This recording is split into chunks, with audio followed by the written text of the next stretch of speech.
Assalamualaikum warahmatullahi wabarakatuh. Saya Enggi. Baiklah, saya akan menyampaikan materi pada mata kuliah PKLH dengan judul Pembangunan Berkelanjutan dan AMDAL. Adapun tujuan mempelajari materi ini yaitu untuk mengetahui dan mengkaji lebih dalam tentang pembangunan berkelanjutan dan AMDAL. Untuk lebih lanjut, mari kita simak video berikut ini.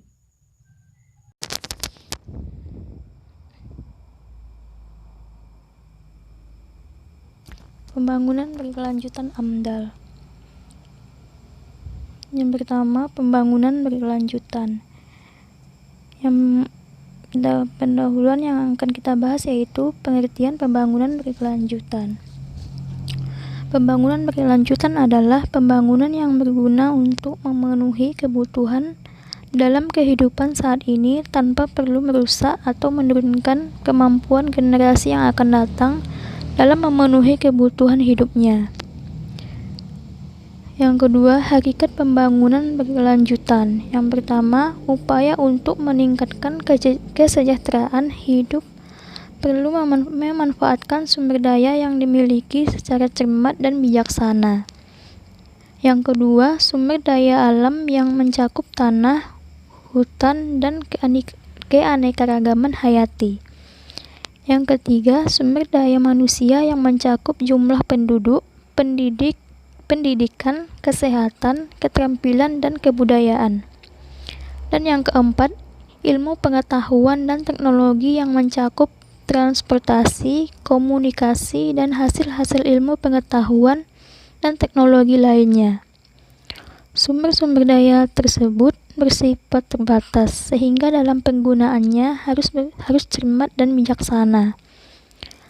Ketidakcermatan dan ketidakbijaksanaan dalam penggunaannya dapat menimbulkan beragam masalah, misalnya polusi lingkungan, kerusakan sumber daya alam, dan masalah pemukiman.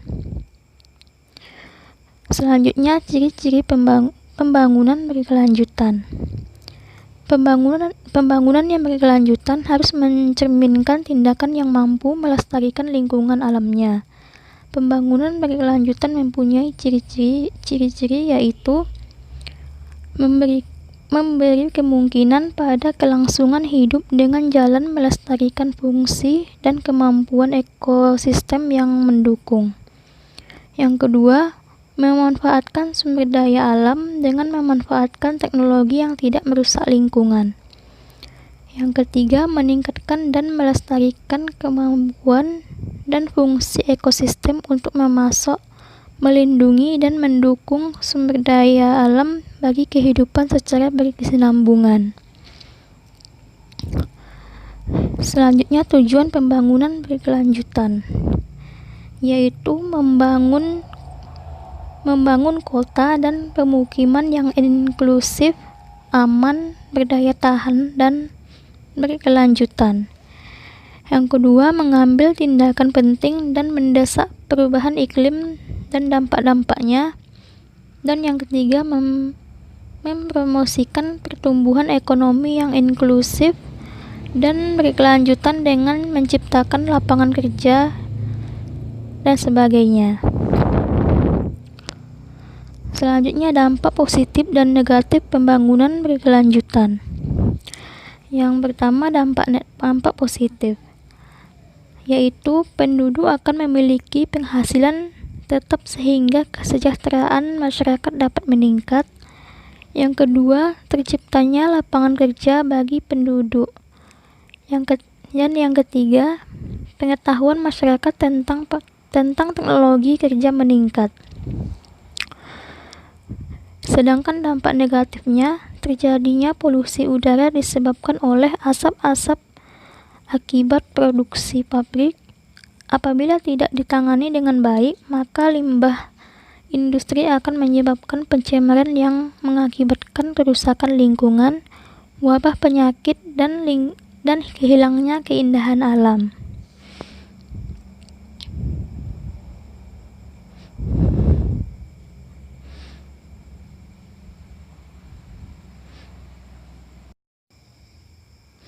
Selanjutnya, masalah yang ditimbulkan pembangunan berkelanjutan.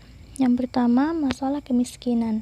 Kemiskinan adalah keadaan di mana terjadinya ketidakmampuan untuk memenuhi kebutuhan seperti makanan, pakaian, tempat tinggal, pendidikan, dan kesehatan.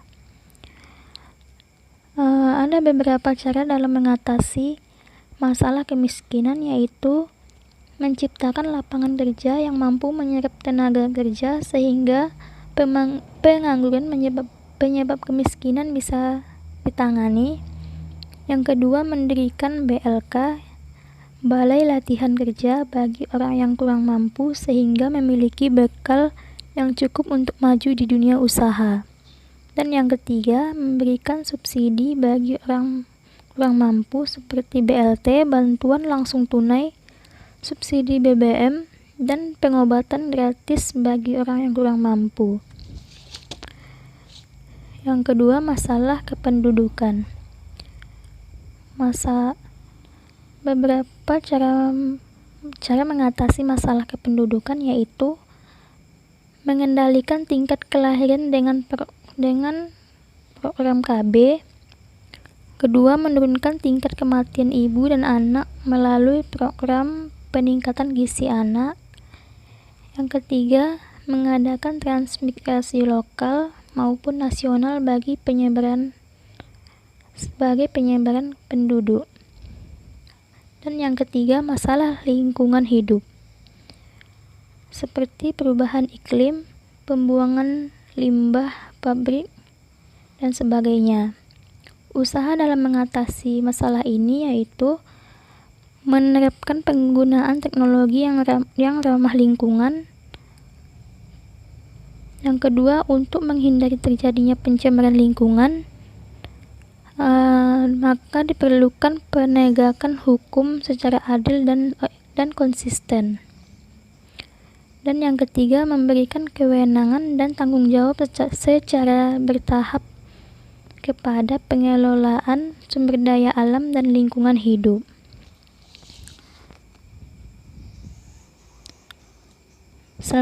Selanjutnya, AMDAL. AMDAL adalah pembahasan mengenai dampak suatu usaha atau kegiatan yang direncanakan pada lingkungan yang diperlukan bagi proses pengambilan keputusan tentang pelaksanaan usaha atau kegiatan di Indonesia. AMDAL merupakan alat yang digunakan dalam mengendalikan perubahan lingkungan sebelum usaha tindakan kegiatan pembangunan dilaksanakan. Hal ini dilakukan karena setiap kegiatan pembangunan selalu menggunakan pemanfaatan sumber daya alam dan lingkungan hidupnya, sehingga secara tidak langsung akan terjadi perubahan lingkungan. Tujuan dan sasaran AMDAL adalah untuk menjamin suatu usaha atau kegiatan pembangunan dapat berjalan secara berkesinambungan tanpa merusak lingkungan hidup. Selanjutnya, manfaat AMDAL.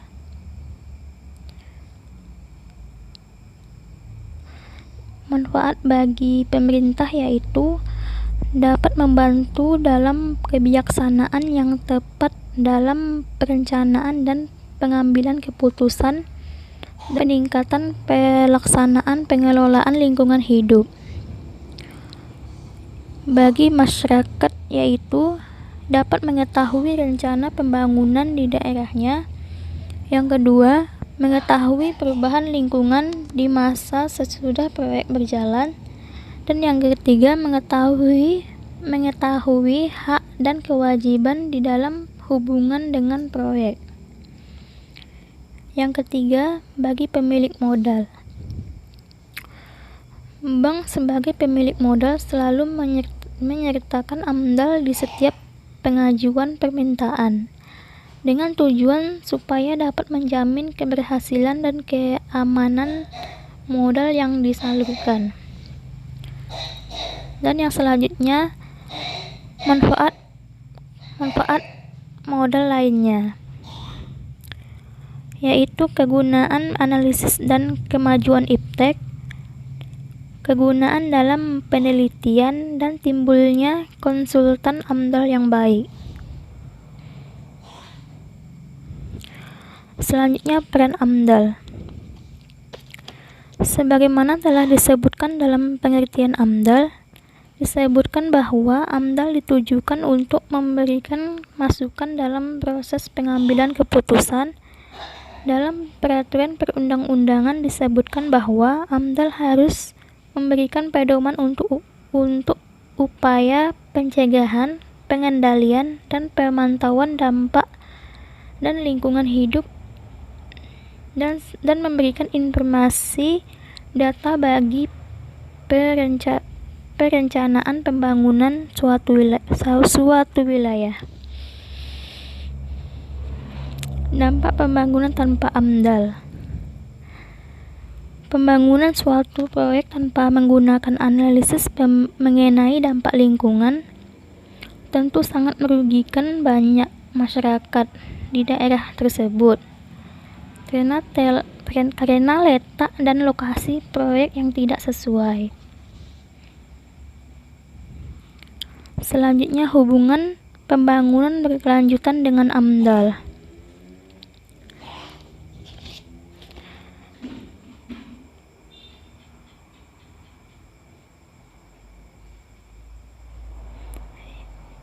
Analisis mengenai dampak lingkungan menjadi salah satu solusi pertama yang dilakukan untuk pembangunan dalam pengembangan masyarakat.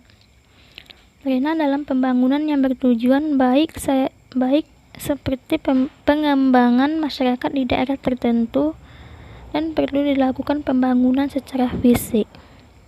Seperti dalam Peraturan Pemerintah Nomor 27 Tahun 1999, analisis mengenai dampak lingkungan adalah kajian 3 mengenai dampak penting suatu usaha atau kegiatan yang direncanakan pada lingkungan hidup yang diperlukan bagi proses pengambilan keputusan tentang penyelenggaraan usaha atau kegiatan.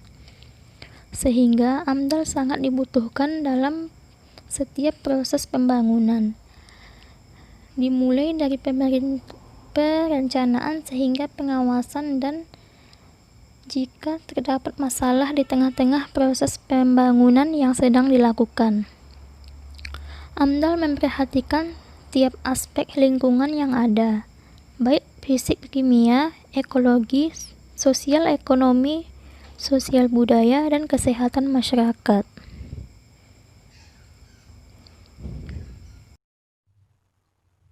Baiklah, hanya itu yang dapat saya sampaikan. Mohon maaf jika ada kesalahan kata ataupun pengucapan.